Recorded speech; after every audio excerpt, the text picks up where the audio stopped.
Do you like to look at the big picture before you dive into the details? I know I do.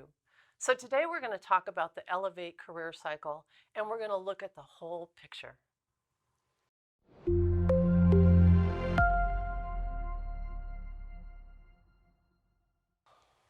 Hey, Helen Horyza here, ready to give you strategies and techniques to help you make an effective career choice or career change. On this channel, you'll learn about the Elevate career cycle and the Elevations career assessment. If you're new here, please subscribe. Now let's jump into the video. Desiree, I want to thank you for coming in today to talk to our audience about the Elevate career cycle. I know you're just the perfect person because you just explain things so well. So welcome. Thank you. It's an honor to be here. So why don't you start out and tell our audience a little bit about what you do? So I'm a talent strategist, if the word comes out right. And what I do is I help organizations run events and retreats, fun stuff to make their top talent even more engaged and feeling highly motivated. I also work with entrepreneurs to help them with inspirational projects like book authoring or special presentations like keynotes. Very nice. Excellent. Well, I know you do a good job because you've helped me. So what I want to talk about today is the Elevate career cycle, and we're going to go through the whole cycle together. And it starts at the crossroad. And just give me your impression of what the crossroad is. The Crossroad. So the Crossroad is a place that you can sometimes come to intentionally and sometimes completely inadvertently.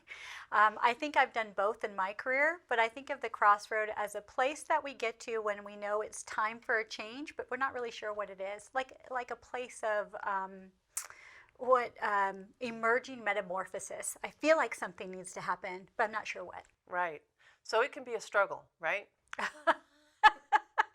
I would say if you get there by a life event, some sort of life-altering event, and in my case, I recently got there with a divorce, then it can feel painful that way. But if you get there through sort of an organic way, I think it can be a struggle too because you really can't necessarily put your pulse on the fact that you're even at the crossroad. So just identifying that we're at a crossroads is a pretty big deal. Right. So it's a convergence. It's a place where you feel perhaps a change needs to occur and decisions need to be made. And the other thing I want to say about the crossroad before we move on is that sometimes it feels like a roller coaster. No joke. Yeah. Yes. So sometimes you're excited because things are going to change and new opportunities are going to arise. And then all of a sudden you're panicking because you're leaving the familiar and you don't know what's ahead. Yes.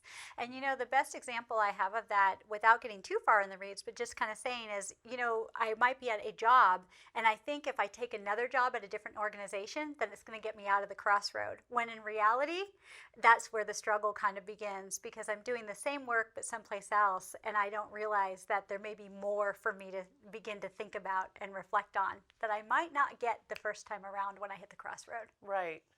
So I'm going to point to the red arrow, and that I kind of call the red arrow like the boomerang. And in your example, you might feel I need to make a change, but you think, oh yeah, but I'm going to leave a lot behind. I'm not sure I really want to do that. What if it doesn't work out? And so anger, fear, worry, all kinds of feelings can come up when you hit that red arrow. Yeah, I've had all of those feelings. And sometimes I think there's also this adventurous spirit, or if maybe it's our liberator personalities, I have a little bit of that in my assessment. But I have a little bit of a freedom speak too. And so that fear, that struggle, and that pain in that resistance is kind of mixed with that risk-taking, adventurous kind of side as well. Mm-hmm. So a mix of feelings, usually intense. Very intense and causing a lot of self-reflection. Okay. And so that's a nice segue. So the next step is the strategic action of introspection or introspect. And tell me what you think. Why do you think after you go through this intensity, the crossroad, the fear that could come with the red arrow, why is it wise to be introspective? Well, for the exact reason that I gave in that first example is that here I am and I've got that fear, and so I make a decision and it's a fast decision without introspection, and I end up kind of in the same place that I already was, just a different company, different hat, different name, right? So if I pause and introspect, I'm going to be able to check in on the skills or the values or the other components of my personality that are really trying to speak to me at the crossroad. If I ignore it, it, I'm just going to end up in the same crossroad again, and probably sooner this time. Okay. All right. So introspection is smart because it allows you to reason through what's happening, slow things down a little bit, check in with your gut, and basically take stock of your circumstances. Absolutely. And I would just add, and it gets me to the place I actually want to be rather than jumping off into the deep end without really knowing for sure what's going on. And I love that you said that because action is so popular right now. Let's go. Yes. And action without wisdom is a bad idea. Okay? And that brings us to the first pink arrow, which is a settling down of that anxiety level. And it's not gone, but it's mellowed out. Can you tell me what you think about that? Yeah, so if in that anxiety I have that little adventure seeking piece of me that just wants to jump into the deep end, if I pause and I introspect and I get into the settle down place, I might feel a little bit of sadness or grief or even potentially a little bit of different kind of fear. Instead of having the fear of, oh my goodness, what's going to happen, I'm having the fear of, oh, I think I know something's going to happen. I'm beginning to see that something's emerging or there's going to be a change coming along. And that reflection time can be, I just want to say, filled with another set of emotions that for me feel a little bit heavier. I love to be happy, Pollyanna-ish, and these are the ones that are the clouds of sadness or grief that sometimes can come in, or just a melancholiness. Yeah, okay. So I'm hearing, and each person experiences the cycle differently, of course. Yeah. Right? But that pink arrow is a mellower feeling. It allows space now for the journey part of the cycle. And in the journey part of the cycle, it's where we begin to look at our identity. We do a career self-assessment, and we're actually exploring our possibilities. Yes, and I would say, or revisiting them. So maybe I've already done my assessment. You know, I come back to my elevations assessment pretty regularly to kind of check back in on the different aspects of it. And so I'm here, if I get to journey, I'm beginning to think about, okay, what part of my assessments have I forgotten or lost sight of? Or what is it I want to know about myself that I haven't tapped into for a while? Right. And so for our viewers, actually, Desiree has taken the Elevations Career Assessment, and that's a way for you in journey to think about your values, your enjoyable skills, your career-related interests, and your temperament. And all that information really informs this moment of exploration where you've left the intensity of the crossroad and now you're beginning to explore, what do I want to do? What's next? Exactly. And we're not quite to action yet. When we're on the journey here, we're still kind of looking around. What I can do is if I go and I say I tap into the skills and I realize, you know, I haven't used my facilitation skills in a while, which is, I'm a facilitator, facilitator, liberator. I haven't used those in a while. What does that mean? Oh, you know what? I should probably connect with my colleagues who are frequent facilitators. That is actually what might drive me to have coffee with somebody like you, Helen, where I know that you're getting in front of people and you're leading the way for us, and I need to be reinvigorated about that skill. Awesome.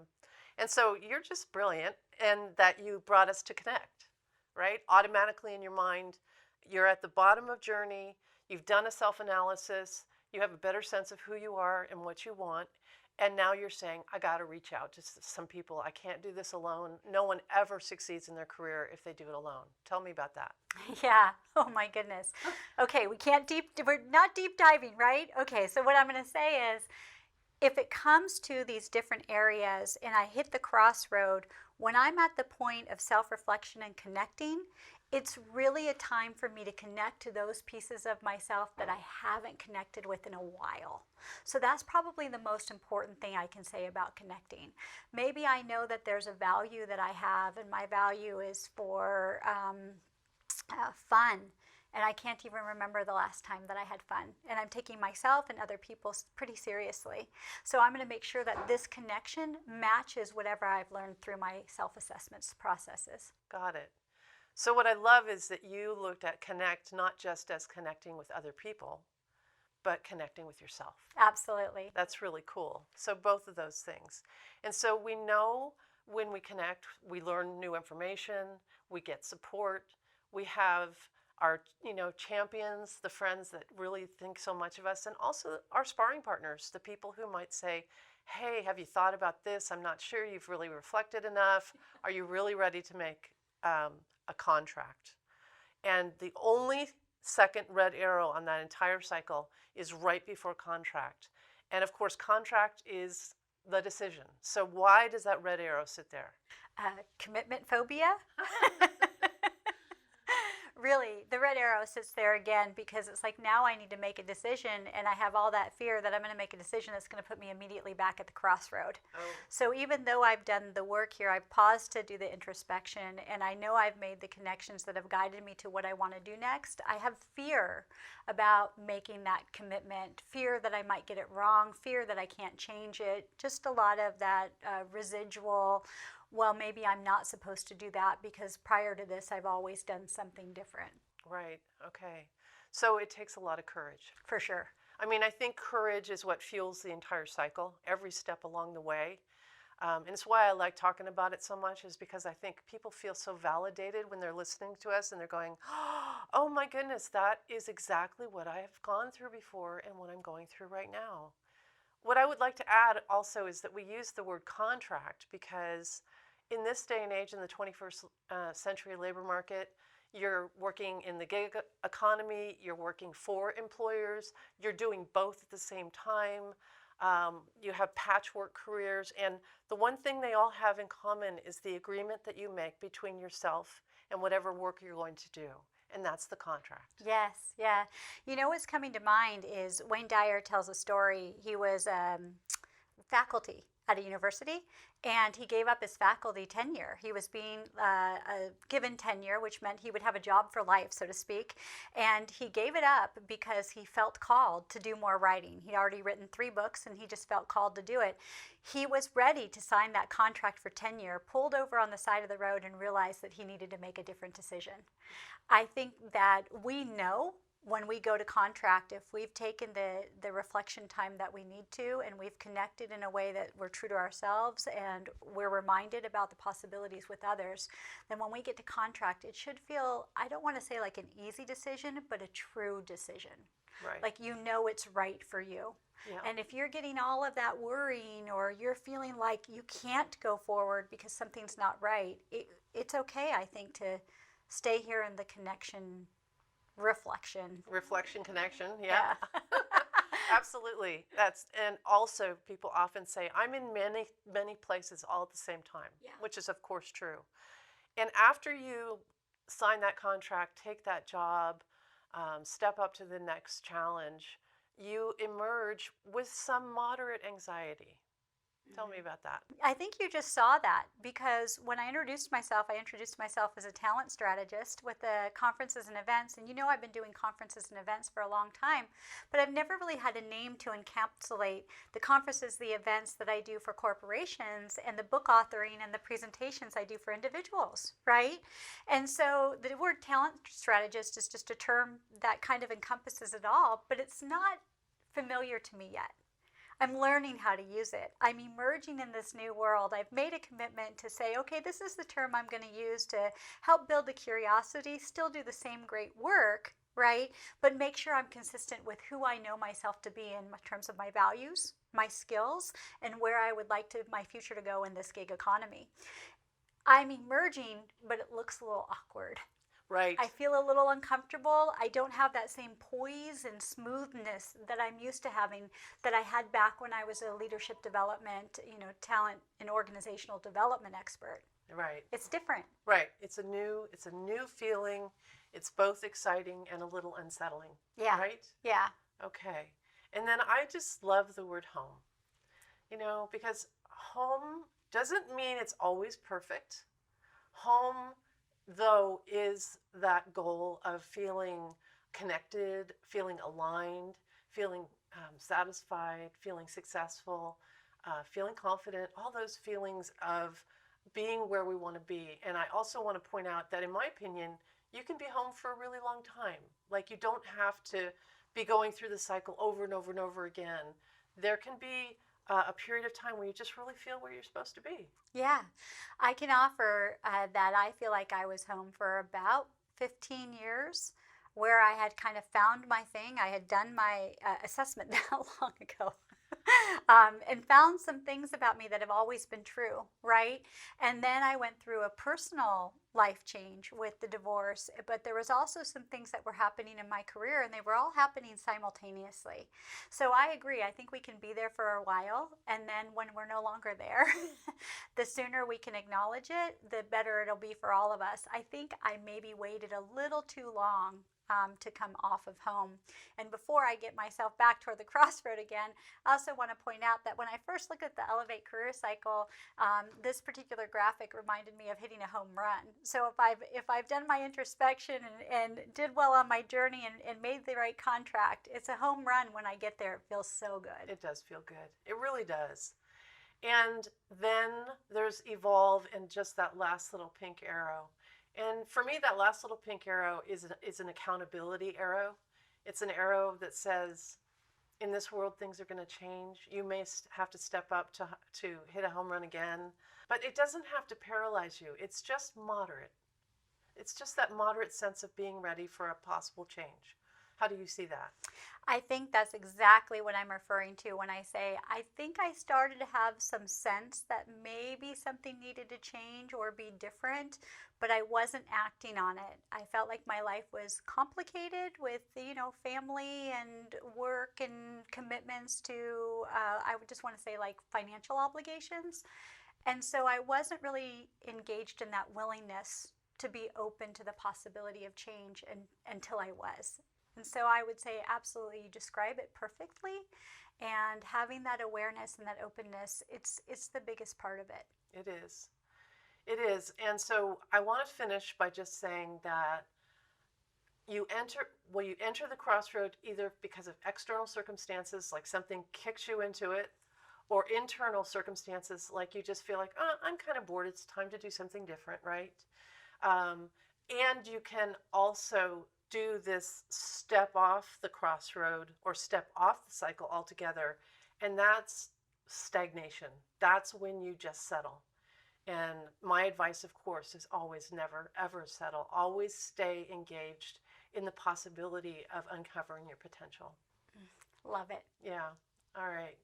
Well, thank you so much for taking the time to help our audience understand the entirety of the cycle. If you had one piece of advice for folks who are watching right now, what would you say? Slow down to speed up.